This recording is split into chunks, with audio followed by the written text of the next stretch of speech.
Good morning, guys. December the 11th here in central Illinois. A cold December 11th, but not as cold as it's going to be. I believe tomorrow, let's see, this is Wednesday. Yeah, I think tomorrow, Thursday, the high is only going to be, the high now, not the low, the high is only going to be about 18 degrees.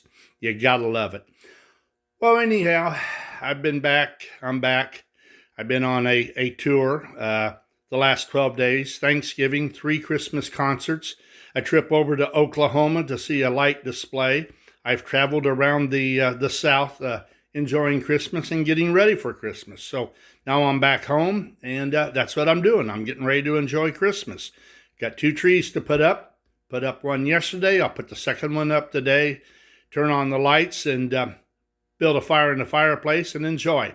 But anyhow, let's talk trains. Let me show you what I picked up. Here a couple of weeks ago, I picked up this Markland gondola, 1 gauge and done in the American outline. And I cannot believe this, what I paid for this. I was the only bidder, $79 for this thing. I'm tickled to death. I've tried to buy one of these before, and believe me, it was going for a whole lot more than $79. And this thing is in good shape for the 1920s. The only thing that was wrong with it, which really honked me off at the time, was the fact that the couplers have been replaced. All right. Well, I have got other Markland cars, and you can see right now all I'm using is just a screw. Well, on the other Markland cars, all this is a pin, and it's not even soldered. It's got a flared top, and the bottom where it goes through their coupler is flared out to keep the coupler from falling off. So if an individual wanted to restore this, or not even restoration, but to get 2 more Markland pre-war couplers and fabricate a pin, she'd be just about the way it was when it left the factory. But what I wanted to show you was, a number of years ago, I bought this Markland steam engine that's been done in an American outline. Now, I know that Markland made some American locomotives, or their Markland locomotives in 1 gauge in the American outline. So I don't know how much of this is custom, and I don't know how much of this locomotive is original. I have seen other Markland locomotives, this particular locomotive, in with a cow catcher on the front. As you can see, it's had a headlight added to it, which really makes the thing pop. And what we've got here is, we've got the Markland locomotive and the European style tender. We've got the American outline Markland gondola. Then I have 2 Ives gauge, 1 gauge cattle car. This one I restored. And this one was done by a gentleman called W.O. Johnson, and it's dated, he signed it and dated it 1969. Johnson also did these. Now, these are Ives outline cars, and you'll recognize them. They were done in O gauge. Ives never made these cars at all in 1 gauge or standard gauge. These are all 100% hand fabricated. That is all hand outlined. That has all been done by hand. They've lettered it, they've painted it, they striped it, everything. The same way with his caboose. So I picked up the caboose, I picked up the merchant dispatch car, and the locomotive and tender. They came as a set. And like I say, I bought these about 4 or 5 years ago, and I've slowly added either Ives 1 gauge or American outline European 1 gauge. So, and as you can see, I'm running this on 5 gauge track.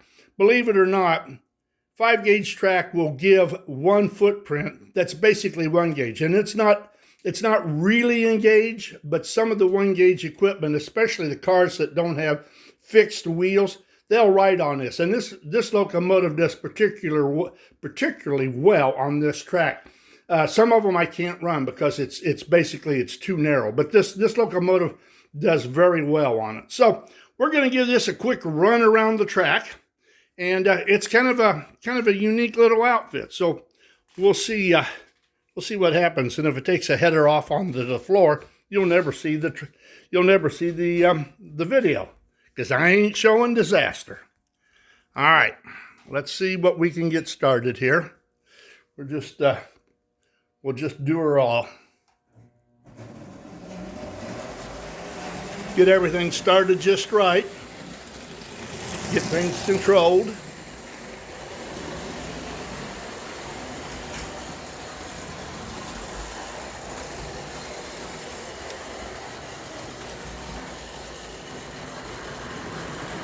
And we'll get this Markland running. Like I say, we just take it easy with this. This is a good enough speed.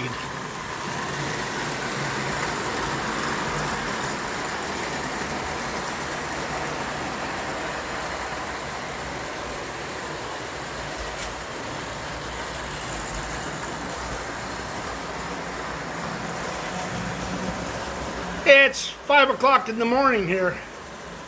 I'm an early riser. I was up at 3:30. I cannot lay in bed once I've woke up. But this is a rather cool little outfit.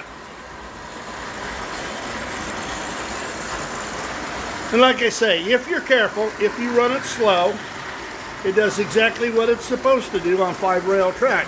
Now I've got 1 gauge up at the top, but I wanted to run this thing on a much bigger loop.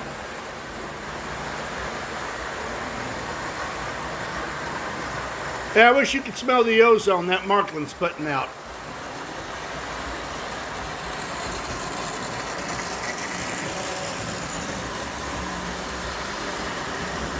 And if I were daring, we could run this thing wide open, and it may hang into the curves, or it may just take a tumble, but I'm not taking a chance.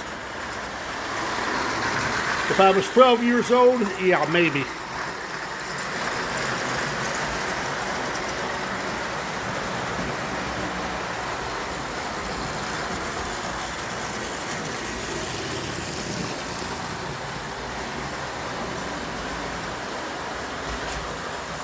So this is what we're up to. The other thing I'll show you, and I forgot to bring it up, but I can tell you what I'm going to do.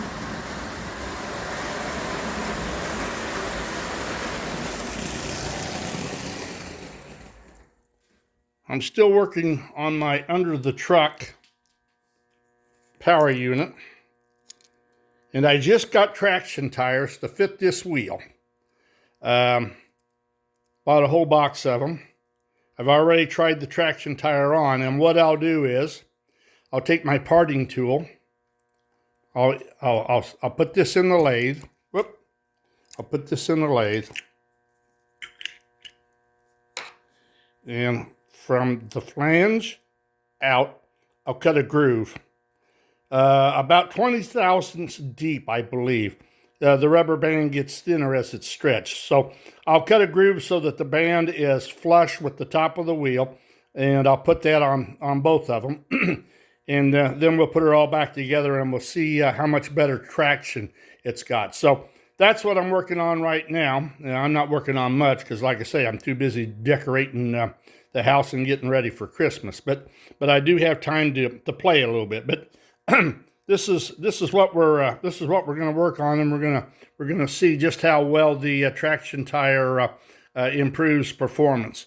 I had a 412 standard gauge passenger car that I put this under, and it does pull it, but it takes a little bit of effort to get it to rolling. Once it's rolling, it does fine. So we'll see whether or not traction tires help its get it down the track any better than what it does just sitting here being super light. It's a very light unit. All right, guys, I'll let you go. You all have a good week. Enjoy the cold weather or the warm weather or whatever it is you've got where you live, and we will talk with you later. Toodaloo.